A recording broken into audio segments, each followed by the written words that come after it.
Well, hello and welcome to Volume 3 of Richard's FM. Yes, I'm on my third one.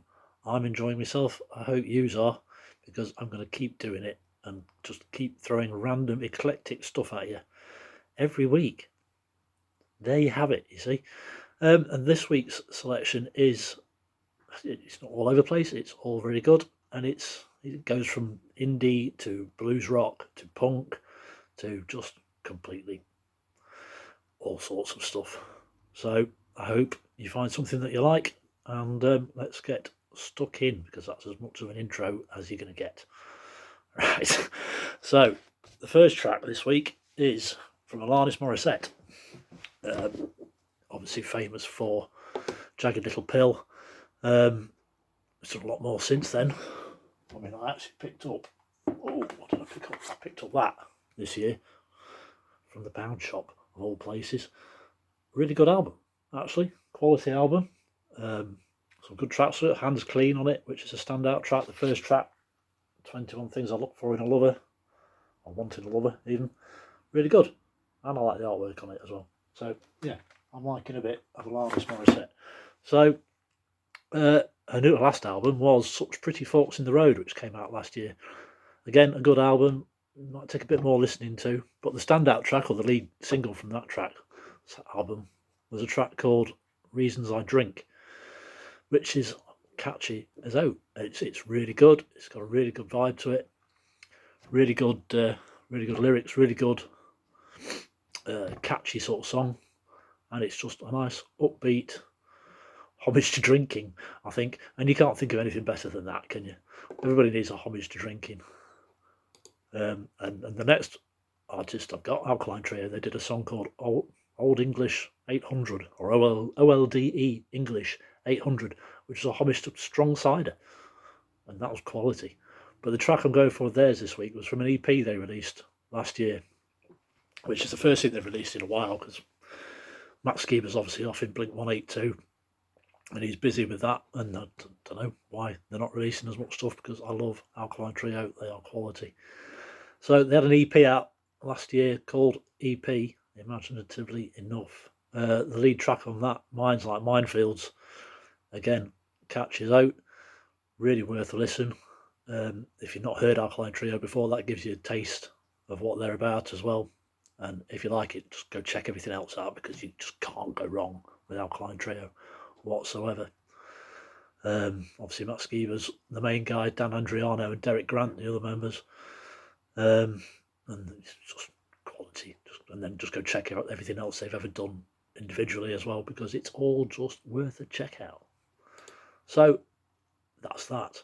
The third track this week is from Baby Bird. Now, most people just know Baby Bird from You're Gorgeous, obviously, and maybe Corner Shop at a push. But there's so much more than that. They had 6 major label albums out, and Stephen Jones, who basically is Baby Bird, recorded 6 albums before that, which they culminated in the tracks from Ugly Beautiful. And then ever since then, he just keeps releasing stuff on a stupidly regular basis, just recording stuff all the time and releasing stuff under his own name independently. You can't fault him at all for his prolific nature. But the track I'm going for this week is from this album. So this is the last of the major label albums, The Pleasures of Self-Destruction. Really good album in its own right. If you want to just listen to some different Baby Bird, this one's worth checking out. It's got contributions from Johnny Depp. Bizarrely enough, he's friends with Johnny Depp, which is not a lot of people would acknowledge that at these times. But anyway, so the track I'm going for off here was one of the singles from it, which is I Can't Love You Anymore. That one there, if you can see that. I don't even know if that's going to focus, but yeah, we'll try it. So yeah, quality album, and it's a really good song. And the thing with Baby Bird is he does some really out there lyrics. His lyrics just twist and turn, and they do stuff you don't expect, and it's just great. It's kicking the teeth right at the end that just gets you, and really good song. So if you want to check some more Baby Bird out, which I think I would recommend, because it's great. So yeah, try that. Can't Love You Anymore from the Pleasures of Self-Destruction. And I've actually managed to show you a record. Well, the CD. So there you go. That's that. The next song is something I haven't got a physical version of because it's only just come out. It's by Birdie. Now, I referenced Birdie last week when we were on about Bon Iver. And she did the version of Skinny Love, which everybody thinks she did, and Bon Iver didn't. But that regardless, she's just released a new single called Loneliness, which is good. It's very, very mellow, very... I don't even know what the word is for it. It's just really nice. And the video is completely strange, but also really good. So check the video out and check the song out. It's just a nice, laid-back homage to loneliness, I guess. I don't know much about Birdie, so I can't really say that much about her. The next people I do know quite a bit about, and it's the Black Crowes. Love the Black Crowes for ages. Got everything. Well, not got everything at all, but it's the 30th anniversary of this, which is their debut album, which I've actually got the record for and the CD. But there you go. 30th anniversary of this. So Shake Your Money Maker. It's the debut album from the Black Crowes. Still stands up to date. Every track. There isn't a filler on this album whatsoever. So I'd recommend listening to this album if you fancy that. It's a good, upbeat, positive blues rock record from the 90s, early 90s. And well worth listening to this. But the track I've gone for, because they've just released a 30th anniversary edition with B-sides and bonus tracks and live stuff, comes from this single. So this is The Jealous Again. She Talks to Angels, double A side. Acoustic versions, this one. But the single on the back, or the version on the back, is Waiting Guilty. Which, and I love this Robert Johnson thing going on here. Always love that. Quality artwork, that. But Waiting Guilty, the B-side of this, is on the 30th anniversary. So I'll put that in the playlist for you to check out, and hopefully you'll like that, because that gives you a good vibe for it. Also, you know, the singles from Shake Your Money Maker are hard to handle, and Twice as Hard, She Talks to Angels. Yeah, just check the Black Crowes out. You know, good place to start for the Black Crowes, because then you get into the Southern Harmony Musical Companion. Again, quality album, and you know, recorded in 7 days. But I'm sure we'll get to that another day, possibly so. Right. So that's the Black Crowes. What more can you say? Next one, Foo Fighters. I don't really need to say a lot about the Foo Fighters. They've just released a new album called Medicine at Midnight, which they'd recorded just before COVID hit and kept it in the can till they could tour. And obviously that's not happening at any great pace. So they've just released it anyway. So the first track from that, which is one I've just put on here because they're all good, is Making a Fire. Now, Foo Fighters have been a bit patchy lately. Concrete and Gold was the last album, which took me a little while to get into. I think I listened to it a couple of weeks ago, and it was okay. I mean, none of it goes into The Colour and the Shape or any of the others, really, that I can think of off the top of my head. But Medicine at Midnight is good. It's half an hour's worth of good Foo Fighters rock, different vibes to it. Yeah, I think that's worth checking out. See what you think of Making a Fire. They've had 3 singles from it. Shame, Shame being one of them, and No Son of Mine, which I think is probably my favourite of the singles come off there. So yeah, go check that out. Don't need to say any more about Foo Fighters. It's a Foo Fighters album. Do it. So that's that. The next one we're going to go for is Get Cape, Wear Cape, Fly. So if you've not heard of these, they're essentially a guy called Sam Duckworth, who gets a load of quality musicians around him and then just records stuff. He's had 6 albums out under the title of Get Cape, Wear Cape, Fly. Plus he's done 3 solo albums under his own name and a band as well called Recreations, and all of it just sounds like Sam Duckworth to me. I'll be honest, he's got a sound, he's got a style, and he sort of broadens it a little bit, I think, with his side ventures with Recreations and his solo stuff. But you get the Sam Duckworth you pay for, which is just great as far as I'm concerned. He's indie, he's got a lot of political nous about him. He's very sort of activist kind of thing, very politically aware, which is always a good thing. You need a bit of some of that going on. Even if you're not politically aware yourself, you need to be it gives you an edge. And he's just got a new EP out, which I think came out last year, called Hold Tight. 6 tracks. Again, it'll give you a vibe for where he's at now. His earlier stuff. Well, that's the first album, Chronicles of a Bohemian Teenager, which I highly recommend listening to that as well, to give you a taste of where he started from. And again, he's just gone and gone since then. So he's got a new single out and a new EP called Hold Tight. Again, listen to that because that's great. Chronicles of a Bohemian Teenager. Yeah, the new EP is good. The single off it, I'm rambling a bit, but the single off it is called Go Figure, which I'll put in the playlist. It's got his horns that start on the start, and you know, he's the way he's going now. I think that's a good indicator of where to go with him. So yeah, there's that. Right, next is not this. It's not this. It is the band though, Milton Brothers. Again, I don't know that much about them. I'd bought this when it came out because I think I'd heard the single, and it was really good, and it is still really good. If you listen to it, Apple Green, this one's like the Dave Megan remix, but again, quality song, that one. But the song I'm going for, because they've just had a new album out, which until I listened to this the other day and I checked it out, I didn't know, because you know you wouldn't.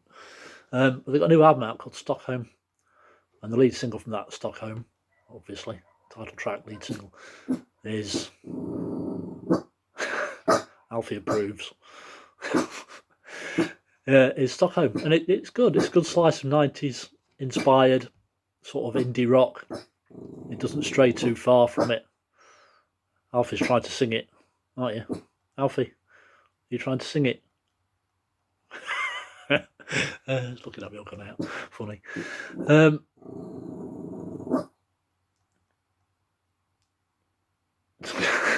Gruffing the next door's dogs. That's just what you want when you're trying to do a video. Have you finished? Have you? Yeah, okay. Yeah, so Stockholm, check that out. Alfie approved song-ish. Oh dear. Right, so Placebo. Really good. I love Placebo. I'm a bit of a late comer to them, but I'm really enjoying it. This album, especially, Loud Like Love, which is the last album they released from 2013. Oh, yeah. Milton Brothers, I should also say, when they came out for a start, let's put that to one side. When they came out for a start, they were compared to the Charlatans and Carter the Unstoppable Sex Machine and the Mock Turtles. They were banded in by them with NME and different stuff, and obviously didn't have the shakes to go the thing like the Mock Turtles, or definitely not the Charlatans. So, yeah, you get a vibe for where they're at. So we'll come back to this. Loud Like Love by Placebo. Really, really good album. I'll put the title track on there. It's one of the singles from it. Just to give you a flavour for it. This is my favourite Placebo album. Every song is killer. Bosco at the end, Begin the End, Million Little Pieces, Too Many Friends. It's really good about having loads of people on social media that you don't know and you don't give a monkey's about, but they're there. Too Many Friends. So yeah, worth listening to that. Just check out the Loud Like Love, put on the playlist and see what you think. So next one is Sky Ferreira. I think that's how you pronounce it. It probably isn't, but you know, we'll try it. She's had one album out called Nighttime, My Time, and that was in the same year as the Placebo one, as 2013. She had a couple of EPs out, and I think she just released a couple of odd singles and compilation singles with people in the last sort of year or two. But the one I'm going for here is You're Not the One. Now, again, it's an old song, and I heard it the other day on the compilation in the kitchen when I was doing stuff. And it's a good song, nice little poppy vibes, little poppy indie rock sort of crossover-y thing. Nice little hook. So I liked upbeat even, summery kind of vibe. So hopefully you'll like that one. That's just a throwaway one to put in there, but you know, you might like it, you might not. So the next one is Smith and Burrows from the album Only Smith and Burrows Is Good Enough, which came out a couple of weeks ago. This is Tom Smith from Editors, Andy Burrows, formerly from Razorlight, but also is in We Are Scientists, bizarrely enough, for a right proper rock band. So that's a bit bizarre coming from Razorlight. And anyway, really like Editors. So I gave this album a listen. It's really good. It could possibly be a really good summer album. With the spring coming, and the summer coming, it's good upbeat kind of vibe. You can tell the editor's vibes through it definitely more than the Razorlight ones. But the song I've gone for is Parliament Hill, which is one of the singles from it again. Yeah, really, really nice track. Nice sort of summary ideas. There's good flavour for it. So yeah, try that. See how you get on. Try the album as well, which is probably a good idea just to do the album really. But that single is a good standout track from it. Excuse me, and see how you go. So the last track this week, and you'll notice I haven't got a cover version this week. Don't know what happened there. I'll make up for it next week. Not that you care, but I will do anyway. So the last track is Whitesnake from their blues album that's just been released. It's a track called Too Many Tears, a 2020 remix. They've released 3 albums in short succession, relatively, called the Red, White and Blues trilogy. The red being the rockier stuff, the white being the love tracks that they've recorded, or the lovey era tracks they recorded, and the blues albums obviously been the blues sort of stuff. I think it's an effort to reclaim the rights of the songs. I think a lot of the stuff was lost in the fire at Universal Studios, wherein a lot of artists lost their master recordings. And then Universal tried to hide it, cover it up like a bunch of you-know-whats. So Whitesnake have re-recorded best part of 60 tracks of theirs, remixed them, done some stuff from David Coverdale's solo album, which sometimes gets classed as a Whitesnake album, sometimes doesn't. But anyway, all of it's pretty good. They are kind of a one-trick pony, Whitesnake, but I like them every now and then. Too Many Tears from the blues album. Yeah, give it a go. Nice track. No, nice track. It's a good track, good rocking track. And yeah, see how you get on with that. If you like the blues, you'll like it. If you're not, I mean, people give or take the blues, but I really like the blues. So I think that's that. So yeah, that's 12 tracks this week. Proper eclectic bunch, as you might expect. And I've rambled on sufficiently. So we're doing well. We're doing well. Next week. So this week's a good week for album releases. It seems to be the best week so far. So there's a new Mogwai album, which is a number 1 in the album charts, called As the Love Continues. So I listened to a bit of that last night, and that sounds really good. If you like Mogwai, I've sort of had a couple of their albums earlier on and struggled to get into them, but this one sounds pretty good. There's a new Nick Cave album out, which is always an event because we like Nick Cave. That's called Carnage, which no Bad Seeds this time. He's recorded it with Warren Ellis, who's obviously a long-time collaborator with the Bad Seeds and Nick Cave. So I'm not listened to any of that yet, so we'll try that out. What else? We've got Lucy Spraggan's new album has come out, and you'll remember me playing one of her tracks from the first volume. So her new album's out, and I've yet to check that out, but the singles off it are quality, so I can't imagine it not being anything other than really good. So I'm really looking forward to that. And then hopefully next week we'll have a bit of Frightened Rabbit, because I seem to be getting into Frightened Rabbit. Listened to some of them the other night. If you Frightened Rabbit don't know who they are, they're kind of like a Scottish indie rock band. The lead singer and main songwriter, Scott Hutchinson, sadly committed suicide a few years ago, not long after he recorded the Master System album, which is down there somewhere, but I can't remember where that is. So yeah, I've sort of tried some Frightened Rabbit out, and it sounds really good actually. I'm actually quite impressed with his delivery and the songs, so I'll try that out and maybe stick a track on there next week. So we shall see what next one. Then I might even go back on the cover versions list next week, so we'll see. Anyway, that's that for me rambling on for nearly 20 minutes this week. Oh my god, are you bored out of your face yet? Sorry, never mind. It's Saturday and the sun's out, so I'm having a waffle. Right, so that's it. Take care, enjoy the playlist. The Volume 3 playlist is up on Spotify, and I've chucked everything else in the regular Richards FM one. And yeah, enjoy, and I'll see you next week. Cheers, take care.